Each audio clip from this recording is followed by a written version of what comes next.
पहुंच रही है। इस धूप में जब आप बैठेंगे तब लोगों को पता चलेगा कि यहाँ कितना दुखा हुआ है। बात समझ में आ रही है? हल्ले हंगामे से कुछ नहीं होगा। जब वहां से आवाज देंगे हल्ला करने को तब हल्ला करना है, ठीक है ना? जब वहां से आवाज देंगे 2 बजे हल्ला करने को तब हल्ला करना है। हल्ला करने की कोई जरूरत नहीं, यहाँ बैठिए इंशाल्लाह। जब अहद लेंगे तब खड़े होकर अहद करना है, ठीक है ना? आपके यहाँ बैठने से ये पता चलेगा कि कितना दुखा हुआ है, कितनी धूप में भी गर्मी में भी। हालांकि कोई धूप गर्मी नहीं है। पिछली दफा जब यहाँ हुआ था तो 44 डिग्री टेम्परेचर था।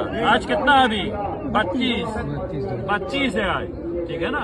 सब लोग बैठ सकते हैं, पसीना गिरा सकते हैं, कोई प्रॉब्लम नहीं है, ठीक है ना?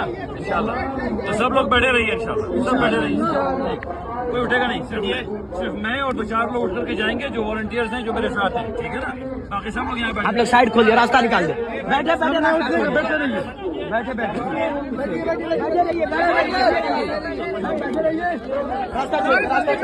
रास्ता छोड़ दे भाई, बैठे रास्ता छोड़ दे।